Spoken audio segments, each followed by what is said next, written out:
कैसे है बाल दोस्तों। आज हम हिंदी में देखते हैं दूसरा पाठ कच्छ की सैर। इस पाठ के लेखक है हरेश ढोलकिया।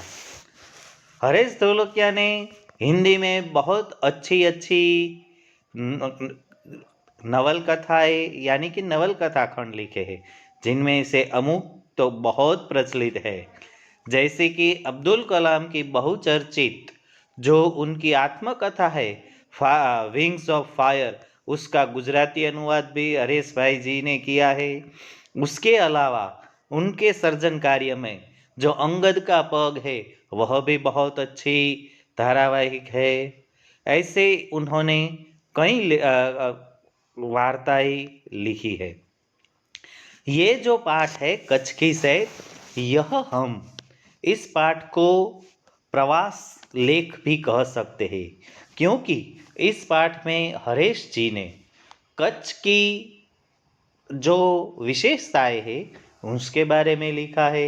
यह कच्छ की सारी जानकारी हमें लगभग लगभग दे देता है। तो आइए अब देखते हैं पाठ कच्छ की सैर। हमारा भारत देश अत्यंत विशाल है और दर्शनीय स्थल है। सब प्रांत का अपना अपना महत्व है। इसमें हमारा राज्य गुजरात भी एक अनोखा है। गुजरात में भी बहुत सी विविधता है। गुजरात में भी कई प्रकार के अलग अलग प्रांत है, लेकिन उसमें भी एक अत्यंत रमणीय प्रदेश है, वह है कच्छ।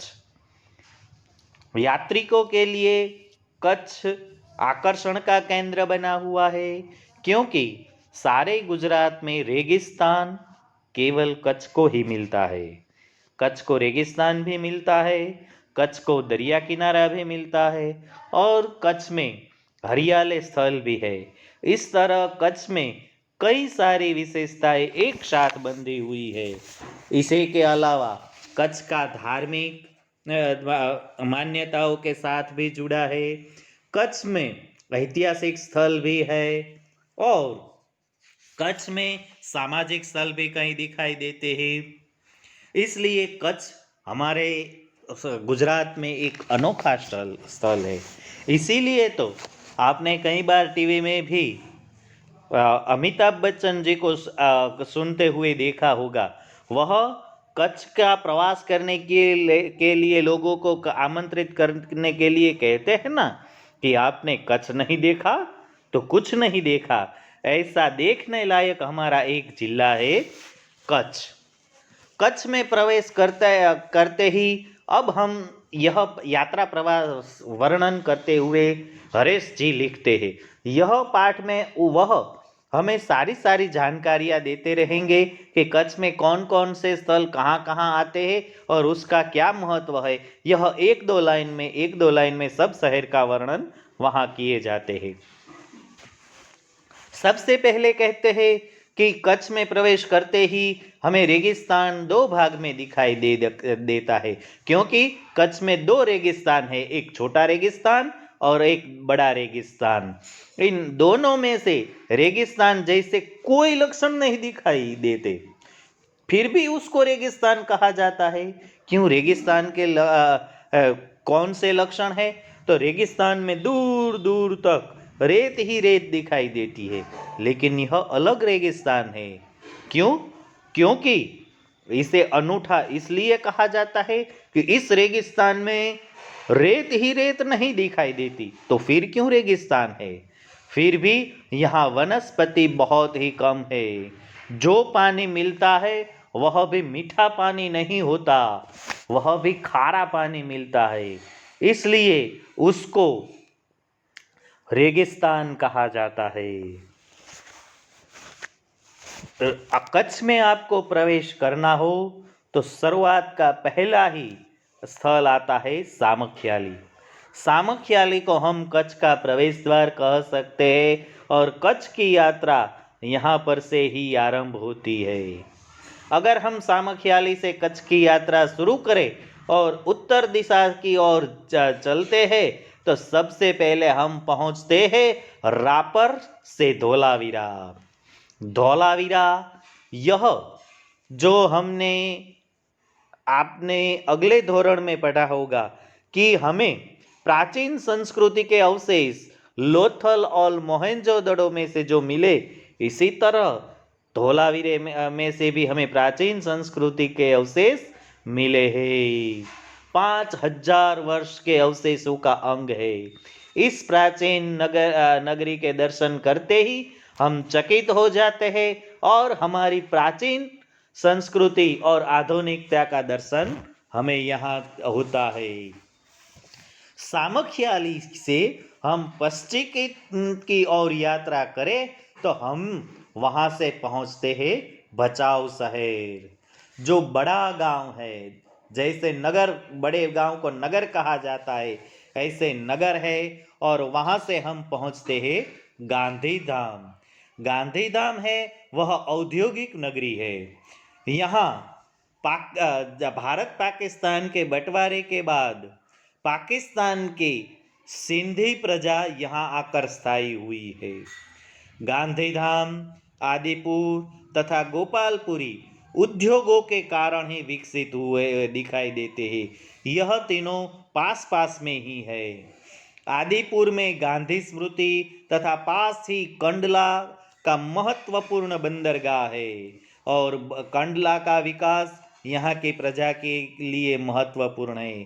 कंडला के बारे में ज़्यादा कहना ठीक नहीं लगेगा, क्योंकि हम सब जानते हैं कि कंडला गुजरात का बहुत बड़ा पहले नंबर का बंदरगाह है। और आपको मालूम है कि बंदरगाह होने की वजह से वहाँ से विदेश में अनेक वस्तुएं आती है और जाती है।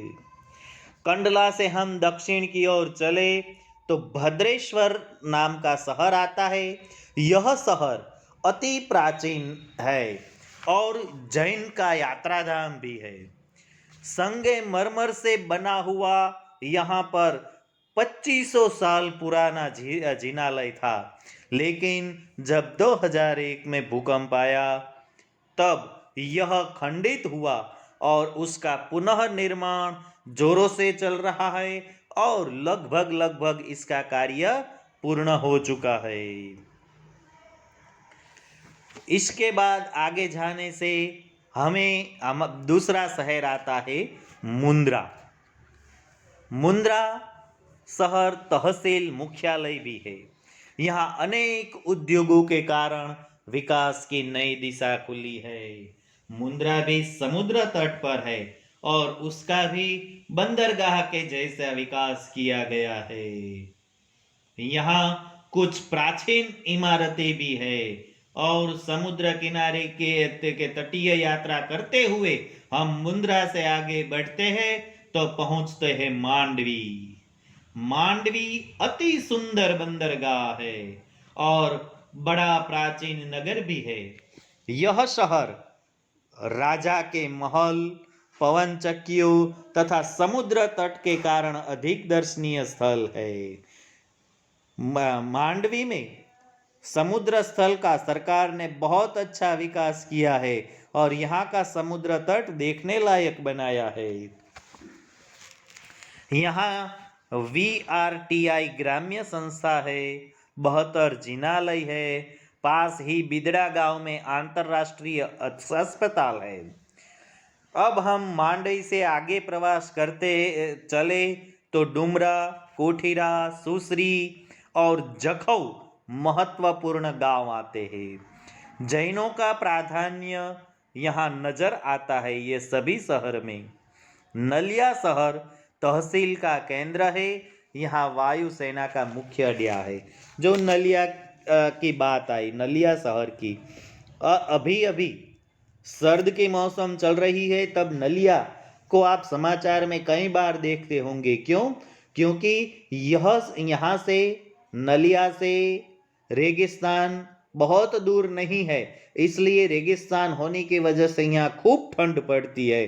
गुजरात की मानो कि सबसे ज्यादा ठंड कभी कभी इस शहर में होती है। यहाँ पर कच्छ का रेगिस्तान पार करते ही सामने हमको पाकिस्तान की बॉर्डर दिखाई देती है, इसलिए यहाँ पर वायुसेना का अड्डा भी हमें दिखाई देता है। नलिया से आगे हम 1 घंटे की यात्रा करें तो उसके बाद हमें एक अति प्राचीन पौराणिक और धार्मिक स्थान पर पहुंचते हैं और उसका नाम है नारायण सरोवर। नारायण सरोवर अति प्राचीन स्थल है और माना जाता है कि यह स्थल रामायण के काल का है। कोटेश्वर नामक दर्शनीय मंदिर भी है जहां पर से रावण गुजरा था, ऐसी प्राचीन बात है। भारत का प्राचीन स्थान माना जाता है और यहाँ से समुद्र तट का किनारा शुरू हो जाता है, इसलिए यहाँ का सूर्योदय और सूर्यास्त बड़ा देखने लायक होता है। नारायण सरोवर से हम आगे की अपनी यात्रा करें तो लखपत आता है जो अति प्राचीन स्थल है। लखपत है, यह सिखों के प्रथम गुरु गुरु नानक जी की चरण रज से पावन हुई भूमि है। यहाँ पर एक गुरुद्वारा भी है। एक समय का समृद्ध शहर आज हमें जीर्ण अवस्था में देखने को मिलता है लखपत। यहाँ एक किला भी है, उसके बगल में पानंद्रो खनिज संपत्ति के लिए प्रसिद्ध है, साथ में विद्युत निर्माण का यह केंद्र है। लखपत से मध्य कच्छ की ओर बढ़ने पर हाजी पीर की दरगाह आती है जो मुसलमानों के लिए श्रद्धा का केंद्र माना जाता है। यहाँ पीर की मजार है और रेगिस्तान की झांकी यहाँ से होती है। रास्ते में माता का मठ नाम का एक स्थल आता है जो माता जी जहाँ पर माता जी का मंदिर है और नवरात्रि में यहाँ पर लाखों की संख्या में लोग पैदल चलकर आते हैं और बड़े श्रद्धा भाव से दर्शन करते हैं। इस तरह इस स्थल का महत्व धार्मिक रूप से बहुत ही किया गया है। यहाँ से हम आगे नखत्राणा पर पहुँचते हैं। प्राकृतिक जो नखत्राणा है वह प्राकृतिक नज़ारों का केंद्र हो ऐसा लगता है। रास्ते में चक्ष, पुरेश्वर मंदिर, वांढाई जैसे मनोहर प्राचीन स्थान आते हैं।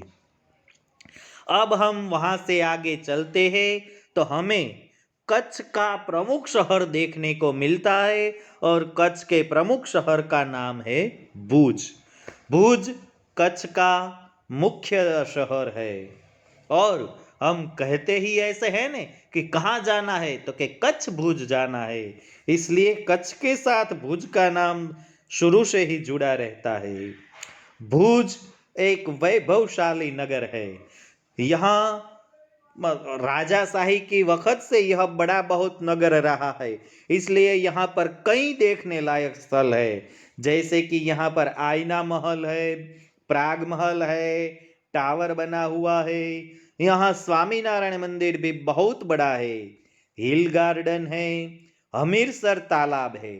तो भुज का पहचान वाला भुजिया पहाड़ भी यहाँ पर ही है। लोक संग्रहालय है तो विश्वविद्यालय भी है। इस प्रकार कई सारे देखने लायक स्थल हमें भुज में देखने को मिलते हैं।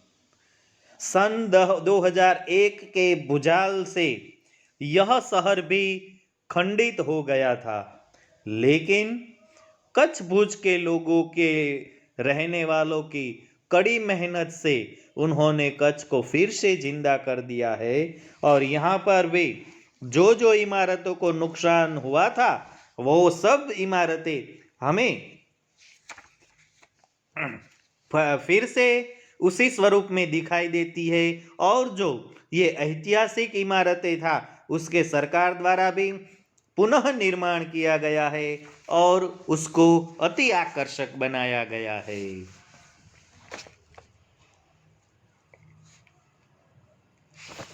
भुज से उत्तर दिशा की ओर हम आगे चलते हैं तो खावड़ा में हमें काला डूंगर देखने को मिलता है। यह भी एक देखने लायक स्थल है क्योंकि इस पहाड़ पर चढ़ने से ये हमें दूर दूर तक रेगिस्तान दिखाई देता है। ये रेगिस्तान के बीच में पड़ता हुआ पहाड़ है, इसलिए यहाँ पर चढ़कर हम रेगिस्तान की झांकी कर सकते हैं। इसलिए यह रेगिस्तान देखने के लिए, पूरा रेगिस्तान देखने के लिए यह काला पहाड़ ये एक अनोखा स्थल है। सरकार एवं स्थानीय जनता द्वारा रणोत्सव का भी आयोजन किया जाता है। देश भर के लोग यहाँ आते हैं और सफेद रेगिस्तान को देखना एक आनंददायी घटना है। अब आपको यह प्रश्न होगा कि सफेद रेगिस्तान का मतलब क्या होता है। तो हमने पहले ही कहा था कि कच्छ में रेगिस्तान है, लेकिन वह अनूठा रेगिस्तान है क्योंकि वहां रेत नहीं दिखाई देती। तो रेगिस्तान इसलिए है कि वहां दूर दूर तक वनस्पति नहीं दिखाई देती। पानी है लेकिन वह खारा पानी है। खारा पानी यानी इतना खारा पानी जैसे कि दरिया का पानी हो। तो फिर क्या किया जाता है, पानी पीने लायक नहीं है, इसलिए यहाँ वनस्पति भी नहीं हो रही है, इसलिए इसको रेगिस्तान कहा जाता है। इसलिए यहाँ पर क्या किया जाता है कि जमीन में से पानी निकालकर उसको जमीन पर रखकर नमक की खेती की जाती है। नमक जिसको हम गुजराती में मीठा कहते हैं, नमक की खेती, नमक वहां पर बनाया जाता है। नमक बनाने के कारण यह सारी जमीन पर एक मानो कि सफेद सी चादर हो गई हो ऐसा लगता है। इसलिए इस रेगिस्तान को सफेद रेगिस्तान कहा जाता है और यह देखना एक आनंददायी घटना होती है। इसीलिए ही हमारे यहाँ सरकार के द्वारा रणोत्सव का, ये सफेद रेगिस्तान देखने के लिए रणोत्सव का आयोजन किया जाता है। भुज से अंजार भी आया जाता है। हमने पुराने समय में जेसल तोरल के बात सुनी होगी। वह ऐतिहासिक जेसल तोरल की समाधि यहाँ पर अंजार शहर में है। इसके अलावा अंजार शहर लोहे की वस्तुओं के लिए भी प्रचलित है। यहाँ से आदिपुर तथा गांधीधाम भी जा सकते हैं। सूरजबारी नामक स्थल से हमारी कच्छ की यात्रा पूर्ण होती है, जो अविस्मरणीय स्मृति छोड़ी जाती है। इसीलिए तो कहा जाता है ना कि कच्छ नहीं देखा तो कुछ नहीं देखा। कच्छ गुजरात का गौरव है और दुनिया भर के लोगों के लिए किसी भी मौसम में दर्शनीय एवं आकर्षण का केंद्र है। इसलिए तो गुजराती में एक दुहा भी लिखा गया है ना, आपको याद है क्या दुहा लिखा गया है कि શિયાળે સોરઠ ભલો ને ઉનાળે ગુજરાત। શિયાળે સોરઠ એટલે કે જુનાગઢની આજુબાજુનો વિસ્તાર, શિયાળે સોરઠ ભલો અને ઉનાળે ગુજરાત, ચોમાસે વાગડ ભલો ને ઓલો કચડો બારે માસ। એમ શિયાળામાં સોરઠ બહુ ગમે, ઉનાળામાં શિયાળે સોરઠ ભલો, ઉનાળે ગુજરાત, ઉનાળો ગુજરાતમાં વિતાવવાની મજા આવે, ચોમાસું વાગડમાં વિતાવવાની મજા આવે। પણ કચ્છ તમારે જોવા જવું હોય તો તમને બારે માસ આનંદ આપે એવી આ કચ્છની ભૂમિ। એના પ્રવાસ વિશે આપણે આ પાઠમાં જોયું। હવે એના પ્રશ્ન જવાબ વિશે તમે તમારી રીતે પ્રશ્નના જવાબ મેળવવાનો પ્રયત્ન કરજો। પછી આ પ્રશ્નના જવાબની PDF મોકલો, એ તમારે પાકી નોટમાં લખવાની છે।